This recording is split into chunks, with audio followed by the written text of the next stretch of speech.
J'ai aussi consulté les dossiers des autres et j'ai réalisé qu'il y avait aussi des croix.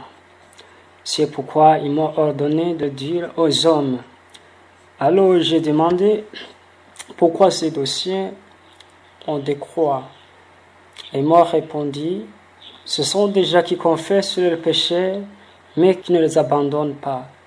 Vous savez que la repentance, d'abord c'est regretter, et puis c'est d'abandonner le péché. Donc sur ce dossier, j'ai trouvé des croix. Alors j'ai demandé pourquoi ces croix. Et ils m'ont répondu, ce sont les péchés que les gens confessent mais qui n'abandonnent pas. Par exemple, tu peux confesser que Dieu me pardonne, je suis voleur. Peut-être tu t'es rendu à l'église et on a délivré un message contre les voleurs. Et toi tu es convaincu de péché, alors tu confesses que Dieu me pardonne, moi je suis pécheur. Mais en cours de route, tu voles. Arrivé aussi à la maison, tu voles. Et tu continues aussi à voler. Mais parce que tu as confessé ça regret, on réécrit de nouveau le péché et il mentionne une croix devant ce péché. Il l'effacera car le pécheur le regrettera et prend la mesure d'abandonner le péché. Même s'ils tombent souvent dans le même péché, ils doivent demander l'aide, ils doivent demander la prière, ils doivent jeûner pour être délivrés. Ils doivent même confesser au serviteur de Dieu pour prier pour lui en confessant son péché. Et on va chasser son péché. Je vais vous dire bientôt quels sont ces esprits qui causent ces péchés. C'est pourquoi un chrétien doit prier beaucoup pour vaincre les activités du diable. Car on regarde et constate qu'il y a beaucoup de croix sur les dossiers des hommes. Donc, si quelqu'un se répand, qu'il prenne une décision de dénoncer et d'abandonner le péché.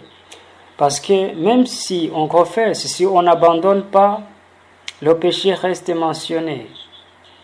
Se repentir, c'est abandonner totalement. Si quelqu'un n'abandonne pas, on n'efface pas. Plutôt, on mentionne une croix devant ce péché. Donc, pour être enregistré dans le livre de vie, alors on consulte le dossier. Dans notre pèlerinage exige une vigilance. C'est pourquoi Dieu a dit à Josué, soyez déterminés à être vigilants pour ta vie. Même les chrétiens doivent fournir beaucoup d'efforts. Ils doivent être vigilants pour leur vie. Vous tous, mes auditeurs, soyez déterminés à nettoyer nos dossiers pour que nous soyons enregistrés dans le livre de vie. Donc, si quelqu'un est déjà sanctifié et qu'il efface ses péchés, donc la Bible appelle cette personne une nouvelle créature. Cette nouvelle créature est enregistrée dans le livre de vie. Certaines personnes m'ont posé cette question. Est-ce que quelqu'un peut être enregistré dans le livre de vie et après être mutilé? Mais suivant le comportement ou l'attitude de cette personne, Dieu peut réserver la grâce à cette personne. Comme la Bible dit que Dieu a gardé la grâce à David. Alors, il ne faut pas s'attendre à cette grâce seulement, il faut plutôt se repentir et dénoncer le péché. Donc il faut être vigilant, être sanctifié. Le livre de vie, dans le livre de vie, il est inscrit quelqu'un qui est sanctifié. Le livre de mémoire, c'est un livre dans lequel il est enregistré les gens qui ont réalisé des exploits, qui ont fait des œuvres extraordinaires. Et ces personnes qui sont en train de rétrograder pour la recherche de Dieu, il ne sera pas mentionné dans ce livre de mémoire. Après avoir vu concernant ce livre, on m'a fait visiter le ciel. Il y a différentes cités au ciel, même si partout on appelle le ciel, mais c'est différent selon les œuvres de chacun. Les œuvres dont nous avons parlé, mentionnées dans le livre de mémoire, si ces œuvres sont bien faites et seront mises à l'épreuve, le Saint-Esprit nous enlèvera et nous nous envolerons et nous arriverons au ciel. Quand nous arriverons au ciel, pour ceux qui sont déjà morts, il sera ressuscité pour la vie. Et nous qui serons encore vivants, nous serons changés. Après notre rencontre, notre rassemblement, le premier service que Jésus nous rendra, il nous accueillera. Oh, gloire à Dieu. Gloire à Dieu. En ce moment, on nous recevra au ciel. Au ciel, il y a 3 chorales. 2 chorales ont déjà chanté, mais il reste une seule chorale qui chantera avec l'épouse de Christ et l'Église. La première chorale a chanté car Jésus-Christ est né. Vous savez que la terre était rendue impure par Satan. Donc vous savez que les sacrifices étaient offerts pour envelopper le péché, mais il fallait quelqu'un qui viendra pour être un sauveur. Et quand le cri de Jésus s'est entendu au monde, quand Jésus-Christ est né, cela signifie que la lumière était déjà arrivée au monde. Donc la première chorale a chanté parce que la terre avait reçu la lumière grâce au Sauveur Jésus-Christ. Cette chorale a chanté. La deuxième chorale, quand est-ce qu'elle a chanté? Elle a chanté quand Jésus a achevé son œuvre sur terre. Car il a dit qu'il nous enverra le Consolateur. Quand ils ont vu que Jésus-Christ achève son ministère, à ce moment, au ciel on a chanté. Quand je suis en train de dire ça, je suis vraiment très content. On a chanté gloire à Dieu. On a chanté la sainteté et la gloire de Dieu parce que la terre avait reçu le salut. Ce qui était impur est devenu pur. Ce qui était interdit a été permis. Donc la deuxième chorale a chanté. Il y a la deuxième chorale. Cette chorale a bien fait des répétitions. Et quand nous allons enlever, quand nous serons changés, quand Jésus nous recevra, quand Jésus nous massera, Jésus nous massera, il nous dira, vous avez rencontré beaucoup de difficultés, vous avez rencontré de tribulations, vous avez été écrasés par les fardeaux du monde. Jésus alors nous massera, il nous massera. Ici au Burundi, dans le passé, quand l'enfant était venu chercher du bois, sont pas là, lui massa le cou. Jésus-Christ lui aussi nous massera. Il nous dira courage, courage. Il nous fera marcher dans le ciel. Et nous chanterons avec la troisième chorale. Nous chanterons, nous chanterons, nous chanterons. La chorale avec laquelle nous chanterons, c'est là, cette troisième chorale.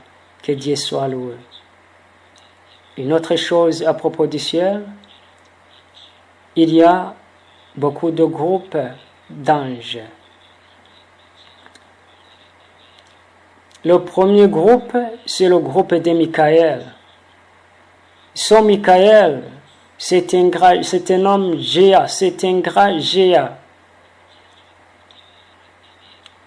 Il est chargé de la défense. C'est son même Michael qui a combattu le diable et celui qui l'a précipité, car il l'a précipité. Son Michael, c'est lui qui défend l'essai. Vous vous souvenez de Daniel? Il a prié, mais sa réponse a été bloquée pendant plusieurs jours. Alors, Michael est venu. On disait, quand Michael culbute 3 fois, car il fait 3 acrobaties, il défend le monde entier. Le monde entier. Car il fait 3 acrobaties. Il fait le tour du monde entier et il défend le monde entier. Et chaque personne qui est au monde, il a des anges qui l'escortent, des anges qui le gardent. Et ces soldats donnent toujours des rapports. C'est pourquoi l'affaire des barrières, c'est très simple. On identifie facilement. Par exemple, au ciel, on peut voir qu'il y a un problème, bien un conflit qui t'attend. Alors au ciel, on envoie un message. Par exemple, le Saint-Esprit vient et te dit dans le sommeil, réveille-toi, réveille-toi et prie, parce qu'il voit le danger qui te guette. Et toi, par exemple, alors tu laisses tomber, tu refuses et tu t'endors de nouveau. Alors on donne le rapport. On dit, nous l'avons réveillé, mais il a refusé. Vous avez entendu que la désobéissance est un péché. Gardons-nous donc d'être désobéissants. C'est le premier groupe de Michael. Le groupe de Michael, il est chargé de la défense. Le deuxième groupe, c'est le groupe de Gabriel. Le groupe de Gabriel est chargé de la messagerie. C'est ce groupe qui amène des messages sur terre. Dans le temps où nous vivons, c'est très difficile parce que les gens critiquent les choses de Dieu. Les gens critiquent la prophétie. Mais pour que la prophétie, le message parvienne au monde, c'est un grand parcours. Je vais dire un peu sur cela. Je voudrais dire que le plus grand trésor que Dieu a sur terre, c'est l'Église. Dieu aime l'Église parce que Jésus est venu pour racheter l'Église. Alors, quand les saints sont en train de plier, au ciel, on envoie un message. L'ange Gabriel amène le message. Là-bas, d'ailleurs, il y a les démons. Je vais vous parler de ces démons, ces princes de l'air. Ils sont chargés de bloquer la prière d'essai. Dans ce cas, Michael est envoyé pour défendre Gabriel, parce que Gabriel ne sait pas lutter. Gabriel ne lutte pas. S'il est stoppé, par les démons, il s'arrête parce qu'il n'est pas chargé de combat, n'est pas chargé de bataille. Mais parce que Dieu aime l'Église, on envoie alors le groupe de Michael pour frayer le chemin à l'ange Gabriel. Et l'ange Gabriel n'arrive pas lui-même sur terre, mais il utilise les prophètes. Par exemple, il cherche un prophète, alors son prophète délivre le message. Et quand le prophète est en train de délivrer le message, parce que Satan a au-dessus sur les hommes, alors au ciel, on envoie la force et la puissance pour défendre ce prophète contre la compromission.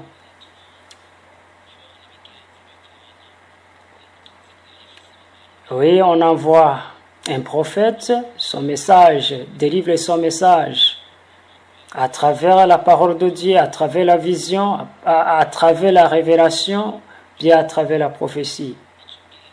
Alors,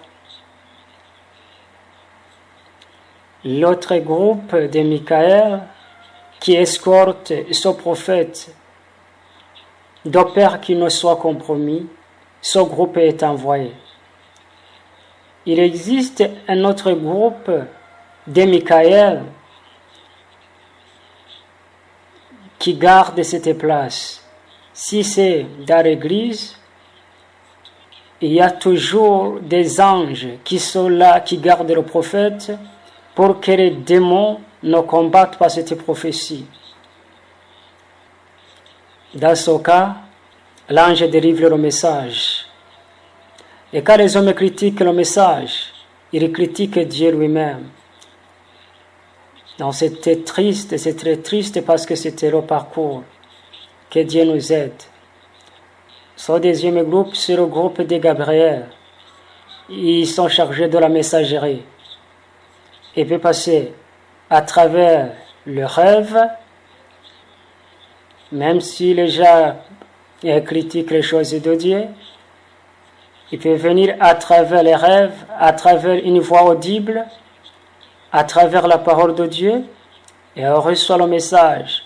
En ouvrant au hasard la Bible, on peut avoir une parole prophétique à travers un prophète, ou bien on peut être enlevé parce qu'il y a des gens qui sont arrivés spirituellement, et alors ils reçoivent les informations de Sio. Donc par tous ces moyens, les hommes peuvent recevoir un message. C'est le groupe de Gabriel. Il existe un autre groupe, un groupe de chérubins. Les chérubins coopèrent avec les Michael. Il existe un autre groupe, un groupe de séraphins. Ils tournent toujours. Ils se chargent de louanges, d'adoration. Ils glorifient Dieu. Ils glorifient Dieu. Ils disent, Dieu est saint, saint, saint. Ton règne n'aura pas de fait. Ils disent, saint, saint, saint. Et il faut le même mouvement, au même rythme. Ils parlent de la sainteté de Dieu. Ils parlent de la gloire de Dieu. Ils glorifient Dieu. Ils sont chargés d'adoration, sont chargés de louanges. Un autre groupe, c'est le groupe des êtres vivants, et aussi sont chargés de la gloire de Dieu. J'ai resté là pendant un temps. Il y a des choses qu'on ne m'a pas permis de dire. Peut-être le temps arrivera et je le dirai. Je voudrais répéter une autre chose. Au ciel, il y a différentes maisons. Ces œuvres que nous faisons ici-bas, ce sont ces œuvres qui vont construire pour nous au ciel. Quand j'ai vu cela, j'ai été surpris. Parce que la Bible dit que chez mon Père, il y a beaucoup de demeures. Et s'il n'y en a pas, je vous le dirai. Et c'est vrai, les justes, déjà qui sont sauvés, ils ont une place au ciel. Les œuvres que nous faisons ici-bas, nous n'aurons pas de mêmes habits, parce que certaines œuvres seront pour nous des habits de gloire, selon que nous avons servi Dieu. D'autres personnes arrivent, mais trouveront que leurs maisons ne sont pas du tout belles, parce que peut-être ils ont mal travaillé, ils n'ont pas bien travaillé. Moi aussi, on m'a montré ma maison, mais on ne m'a pas permis d'entrer. On ne m'a pas permis d'entrer. Je leur ai demandé certaines questions, ce qui peut être à l'origine de la beauté de notre demeure, ou bien pourquoi une maison peut être achevée facilement ou non. Par exemple, on peut faire la construction des églises ou bien la construction des places de prière. Ces œuvres achèvent facilement la construction. Ou quelqu'un peut remarquer qu'il manque quelque chose à l'église et cette personne achète son matériel, par exemple. Cette œuvre peut achever facilement la construction. Ou bien quelqu'un peut obéir à une voix intérieure qui lui conseille de donner quelque chose à un serviteur de Dieu. Cela peut participer à l'achèvement de la maison et ça peut rendre cette maison précieuse. Mais il y a aussi des œuvres qui seront vaines et elles ont été faites dans l'hypocrisie, car on les mettra à l'épreuve. Les œuvres qui ont été faites dans l'hypocrisie seront consumées par le feu. Mais les œuvres qui ont été faites dans la vérité, dans la sainteté, seront rémunérées. Je voudrais aussi vous dire que l'homme a une très grande valeur par rapport aux anges. Parce que même les anges demandent à Jésus, quand arrivera l'épouse, un juste est respectable au ciel. Parce que même la Bible dit qu'un juste, c'est l'œil de Dieu, c'est le trésor de Dieu. Un juste touche le cœur de Dieu. Un juste pousse Dieu à agir. Même si pour le moment, il est en conflit, il est tenté, un juste est heureux. Il a une grande valeur par rapport aux anges. J'ai quitté le lieu. Est-ce que tu peux nous différencier les couronnes, l'habit, les maisons? Parce que toutes ces choses, on dit qu'on les cherche tant qu'on est vivant. Et on dit que c'est lié aux œuvres que nous faisons ici-bas. Pourriez-vous nous expliquer? Merci beaucoup. Par exemple, les œuvres que nous faisons par nos mains, en utilisant nos mains, par exemple de l'argent qu'on donne pour faire les œuvres de Dieu.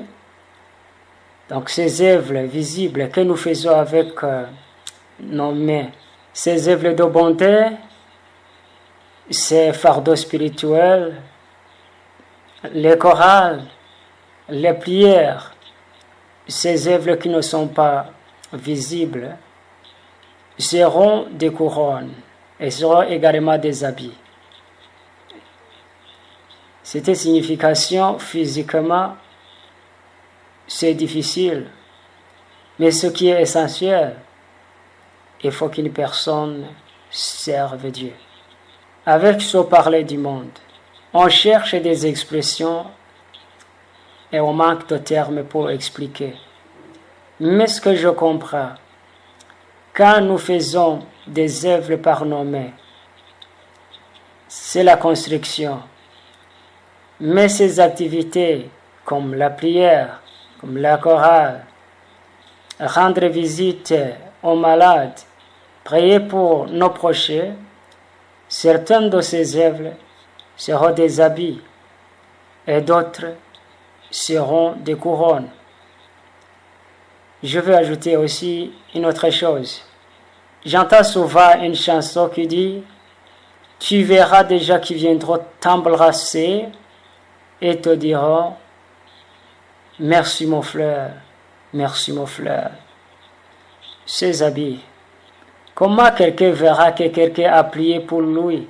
Si tu as quelqu'un pour qui tu as prié, ou peut-être tu l'as évangélisé et tu l'as amené à Christ, ou quand tu as prié pour lui, tu t'es sacrifié car il était en danger et tu as prié pour le secourir.